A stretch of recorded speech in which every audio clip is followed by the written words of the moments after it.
Good evening friends, आप सभी लोगों का मेरे यूट्यूब चैनल पर एक बार फिर से स्वागत है। लास्ट वीडियो में हम लोगों ने प्रिंसिपल एक्सिस से रिलेटेड 3 क्वेश्चंस को सॉल्व कर लिया था। आज हम लोग एक लास्ट क्वेश्चन और सॉल्व करने वाले हैं प्रिंसिपल एक्सिस से रिलेटेड। तो आइए देखते हैं ये क्वेश्चन क्या कह रहा है। So that the principal axis at the node of a half loop of lemniscate R square is equal to A square cos two theta are inclined to the initial line at angle theta is equal to 1/2 tan inverse 1/2। यानी कि हमसे ये बोला जा रहा है कि आपका ये, आप लोग जानते हो कि लेमनी स्केट की शेप ऐसी होती है, एक इसका इस सेट को भी बनता है। बट चूंकि ये हाफ लूप की बात हो रही है, सो मैंने इसका एक ही लूप ड्रॉ किया। चूंकि हाफ की बात थी तो मैंने ये हाफ लूप को ही हाईलाइट किया है। अब इसका नोड का मतलब इसका ये एंड पॉइंट। अब यहाँ से ही बोलना है कि अगर इसके एंड पॉइंट या नोड से हम लोग प्रिंसिपल एक्सिस को ड्रॉ करें, सो मैंने यहाँ पर प्रिंसिपल एक्सिस ड्रॉ की है OX dash and OY dash. So ये बोलना है कि ये प्रिंसिपल एक्सिस इसकी इनिशियल एक्सिस यानी कि OX के साथ में थीटा एंगल फॉर्म करेंगी। और ये थीटा एंगल की वैल्यू क्या होगी 1/2 tan इनवर्स 1/2। ये हमें प्रूफ करना है इस थीटा की वैल्यू को। तो सबसे पहले मैंने जो ये ड्रॉ किया उसको मैं यहाँ पर लिख देता हूँ।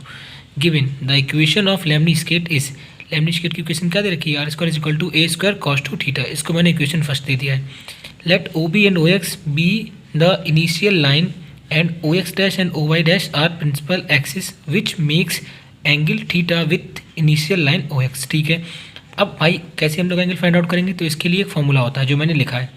We know that the angle theta is given by tan 2 theta is equal to 2f upon b minus ए। सो यहाँ पर हमको f, b और a की वैल्यू फाइंड आउट करना है और उसको यहाँ पर ला के रखेंगे। सो हमें थीटा की वैल्यू मिल जाएगी। इसको मैंने इक्वेशन नंबर 2 दे दिया है। ठीक है, for this consider an element PQRS such that.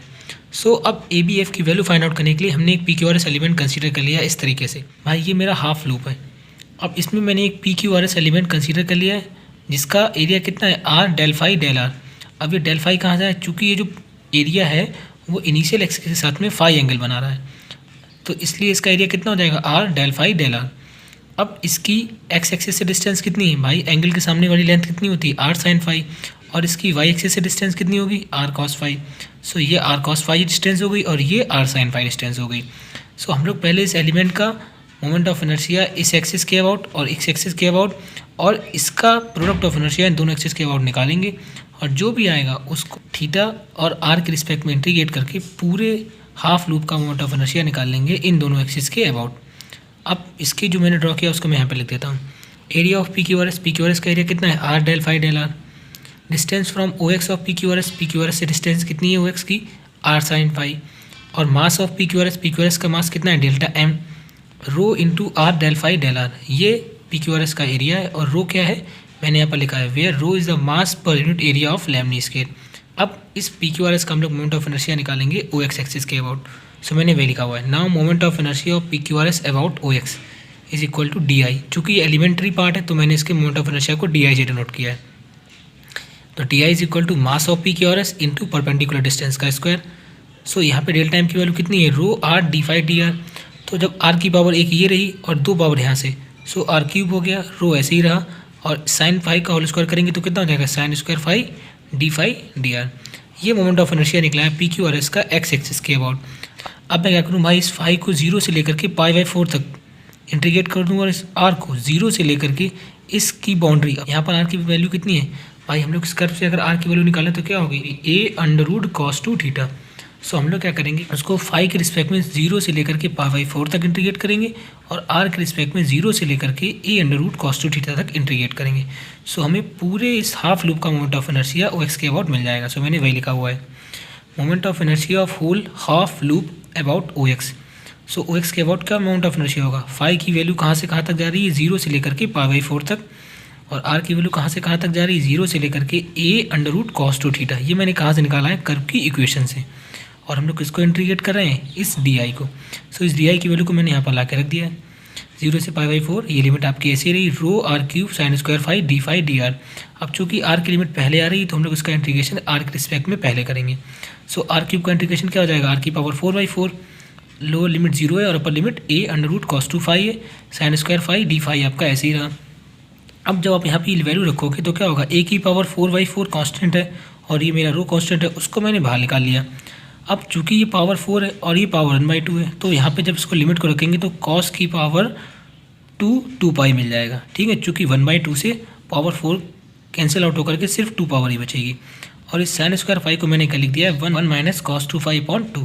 ये d5 मेरा ऐसे ही रहा। अब क्या किया मैंने भाई इस 2 को भी कॉमन निकाल लिया।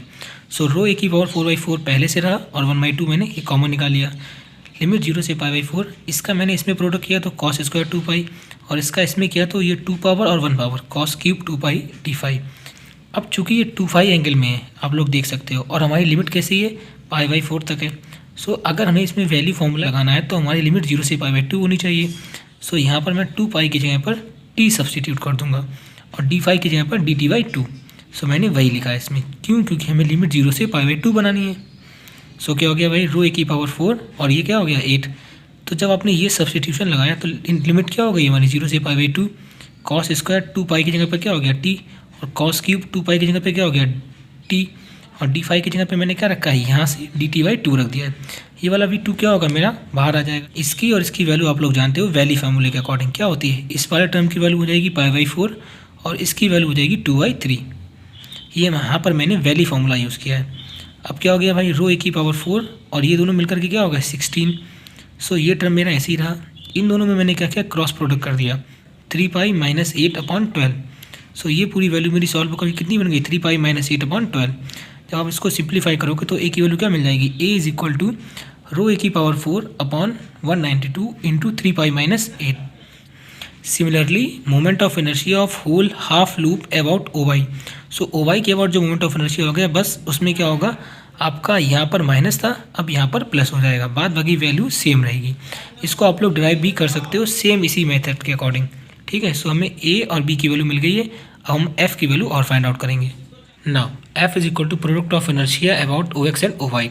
सो इसको मैं कैसे लिख सकता हूँ कि भाई मैं पहले पी क्यू आर एस का प्रोडक्ट ऑफ इनर्शिया निकालूंगा और उसको फाई और आर के रिस्पेक्ट में इंटीग्रेट कर दूंगा। सो मैंने वही लिखा हुआ है product of inertia of P Q R S about O X and O Y. अब पी क्यू आर एस का ओ एक्स और ओ वाई के ऊपर प्रोडक्ट ऑफ इनर्शिया क्या होगा भाई एम इंटू एक्स वाई, ये फॉर्मूला होता है। So P Q R S का मास कितना है rho into R into del phi del R, ये उसका मास है। और उसकी ओ एक्स एक्सेस से डिस्टेंस कितनी है आर साइन फाई, और ओ वाई से डिस्टेंस कितनी है आर कॉस फाई। सो ये तो पूरा पी क्यू आर एस का प्रोडक्ट ऑफ इनर्शिया है ओ एक्स और ओ वाई के अबाउट, बट चूंकि हम लोग इसको इंटीग्रेट कर दे रहे हैं सो ये पूरा क्या हो जाएगा ये पूरा उस हाफ लूप का प्रोडक्ट ऑफ इनर्शिया हो जाएगा ओ एक्स और ओ वाई के अबाउट। अब चूंकि यहाँ पर आर की एक पावर ये है, एक ये है, एक ये है, सो आर की 3 पावर हो जाएंगी, बट आर की लिमिट यहाँ पर पहले आ रही है। सो यहाँ पर हम लोग आर का इंटीग्रेशन पहले करेंगे।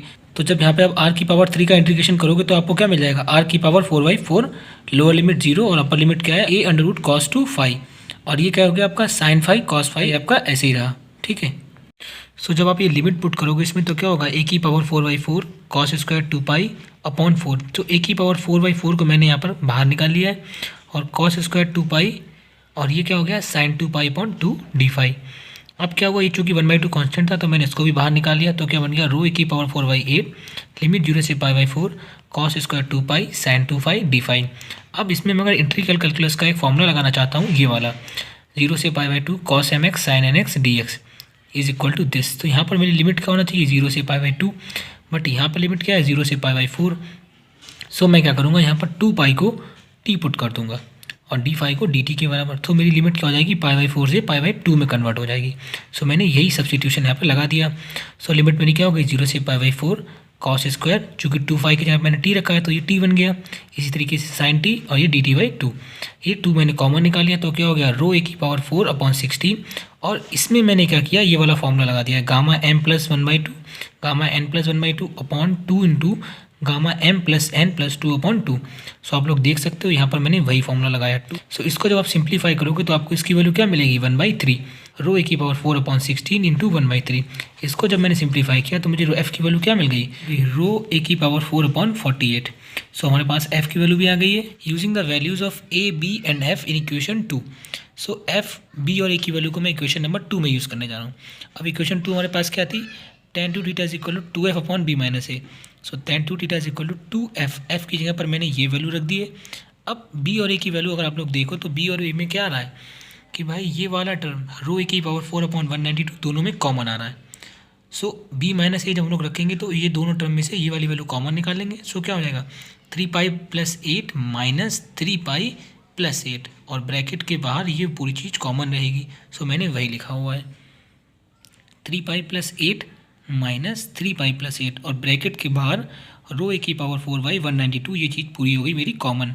यहाँ से क्या हुआ कि भाई ये 3π से ये वाला 3π कैंसिल आउट हो गया, और ये क्या होगा 2 से 48 को जब कैंसिल आउट करेंगे तो 1/24 बचेगा, और इस रो की पावर a/4 से रो ए की पावर 4 ये दोनों कैंसिल आउट हो गए।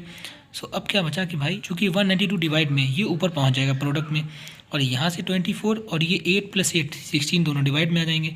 इसको सिंप्लीफाई करोगे तो आपको क्या मिल जाएगा 1/2। सो tan टू थीटा हमारा किसके बराबर आ गया 1/2 के बराबर आ गया। सो फाइनली थीटा को हम लोग क्या लिख सकते हैं 1/2 tan इनवर्स 1/2। यही हमको प्रूफ करना था, ठीक है।